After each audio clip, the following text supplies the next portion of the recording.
Hey guys, what's up? And welcome back. You know what? I'm going to go over a few different articles today on face mask coverings that are hot off the press. But there's one that I'm sure most of you have never heard of.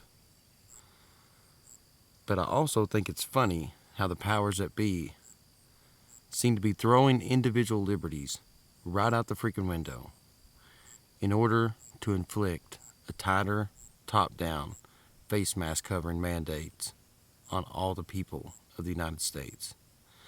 But if you really and truly want to see how much these people care and how serious they are about their own mandates, then you need to sit back and ask yourself, why do I need to wear a mask to work or to travel when it's okay to not wear a mask when you're doing stuff like this?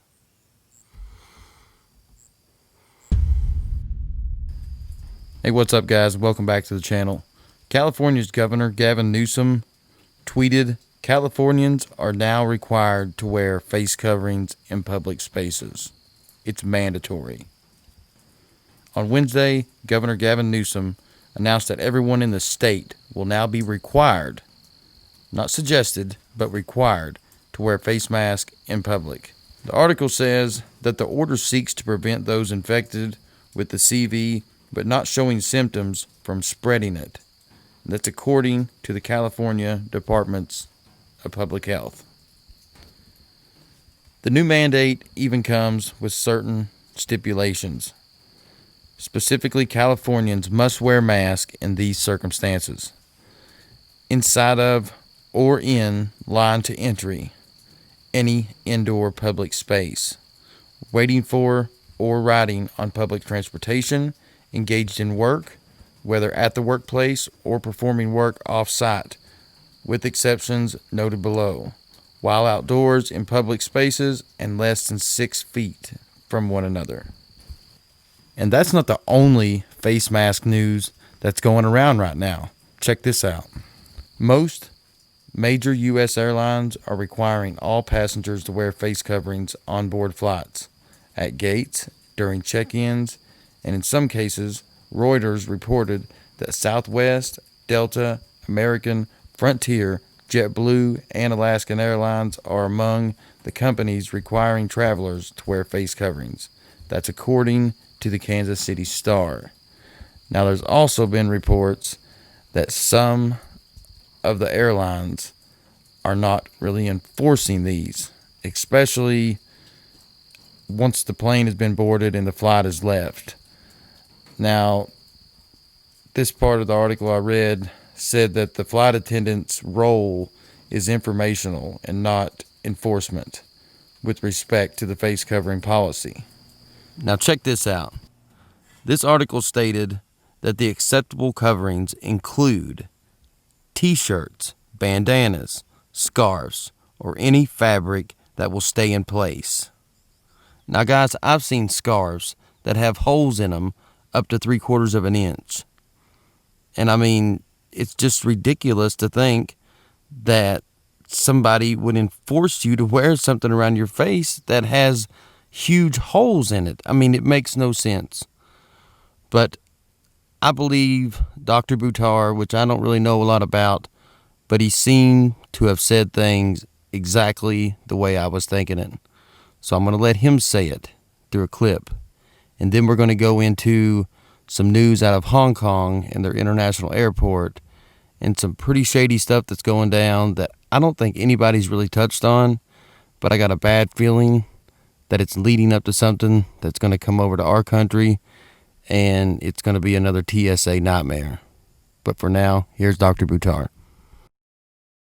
Mainstream media that is attacking the president during press conferences, saying, why aren't you wearing a mask? It's irresponsible, etc., etc. The cameras finish.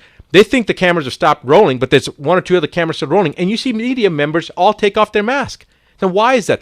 You've never seen the president wear the mask, right? Because he knows to wear a mask is like building a fence, a chain link fence to keep mosquitoes out. It's absolutely the biggest stupidity. I think that anybody that walks around with a mask on is basically saying, hey, I'm a dumbass. That's what they're saying. Because they fundamentally don't understand what wearing a mask is for, and how obsolete wearing a mask is. Honestly, that's what we should start saying. I should start handing out stickers when I see somebody with a face mask. Here's a sticker for you. I'm wearing a face mask because I'm a dumbass. That's really what it comes down to. Yeah. Now, some people would say, well, they're fearful. Well, if you allow fear to motivate your actions, you're a dumbass. I don't even know how else to say it, because, okay, maybe I'm being extreme here, but I really feel that at some point you have to start cutting the drawing the line out. And here, let me tell you the motivation that I have for doing this. Okay, Brad, I heard a story about a father walking out of a Costco with his son, with 4 or 5-year-old son, and the son's face mask fell to the ground. And the kid fell to his knees and started wailing, started crying, like almost screaming. And the father said, "What's wrong? What's wrong?" And he said, "My face mask fell off." And the father says, "Just put it back on." And he says, "No, I'm going to die." This is what the psyche of a child is being faced with because of the misinformation propaganda that's been perpetuated for an illusion. We as parents hold a responsibility to make sure that we lead our children into the future, and we have to guide them. We have to make sure that they're not motivated by fear.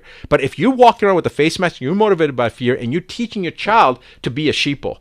And that I just don't have any tolerance for. All right, this is the new piece of equipment that I was telling you guys about. It's called the CleanTech J1, and they're testing it right now as I speak in Hong Kong at a lot of their international airports.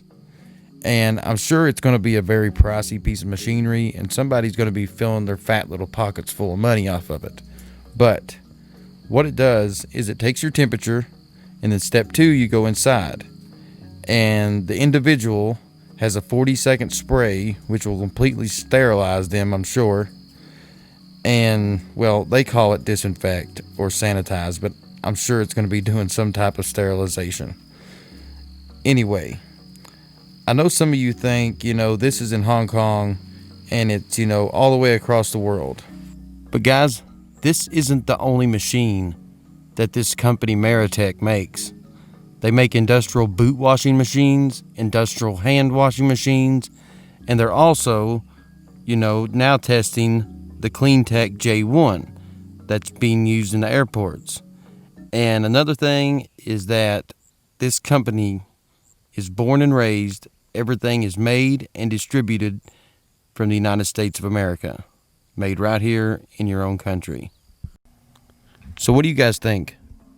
Will this CleanTech J1 by the manufacturer Meritech eventually be used in the United States of America, or will it stay overseas and we're just making it over here to make more profit off their invention?